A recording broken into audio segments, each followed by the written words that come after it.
खेत से निकला भूत। एक किसान था जिसका नाम राजू मजदूर था।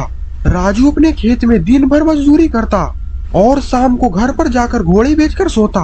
राजू जो भी फसल लगाता सारी फसल काफी अच्छे होते थे।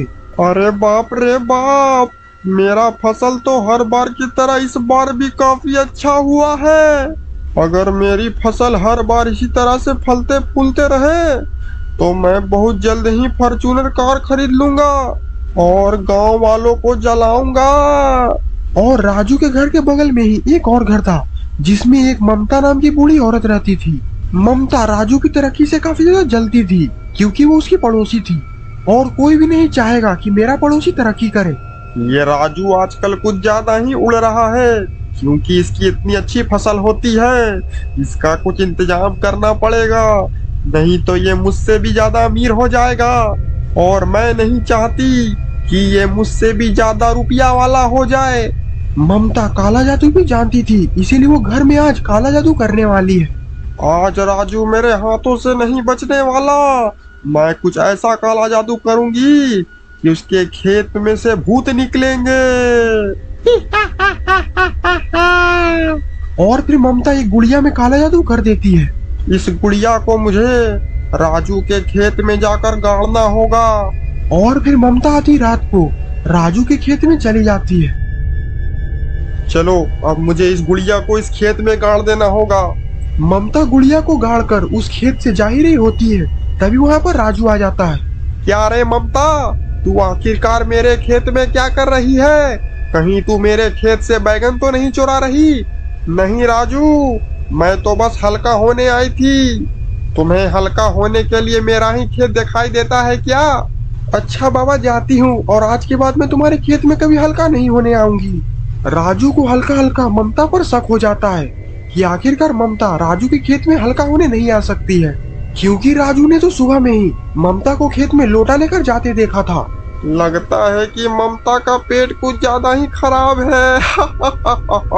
और इतना बोलकर राजू वहाँ से चला जाता है। पर दूसरे दिन रात में ही उस खेत से एक चुड़ैल निकल जाती है।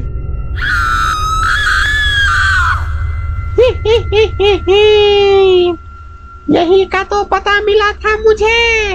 राजू का खेत तो शायद यही है। मुझे इसके सारे बैंगन खा जाने चाहिए। और फिर वो चुड़ैल राजू के खेत के फल फूल को खा जाती है। और जब सुबह राजू अपने खेत में आकर देखता है तो उसके खेत में एक भी बैंगन नहीं लगे होते हैं। अरे मैं बर्बाद हो गया, मेरे सारे बैंगन को किसने तोड़ लिया? मैं भिखमंगा हो गया।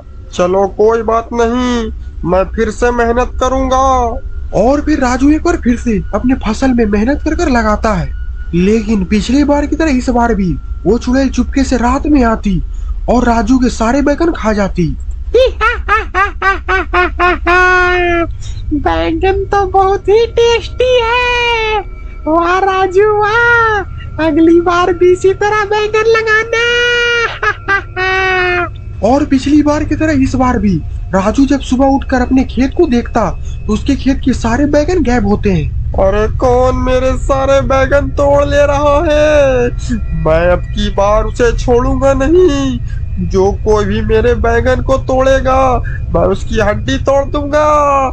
और एक बार फिर से राजू फसल लगाता है और रात में अपने खेत में पहरादारी करने के लिए चला जाता है।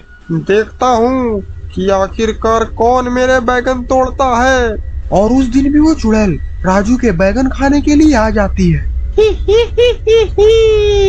वाह वाह वाह, राजू के स्वादिष्ट स्वादिष्ट बैगन खाकर तो मजा ही आ जाएगा। राजू उस चुड़ैल की आवाज सुनकर उठ जाता है और उस चुड़ैल पर डंडों की बरसात कर देता है।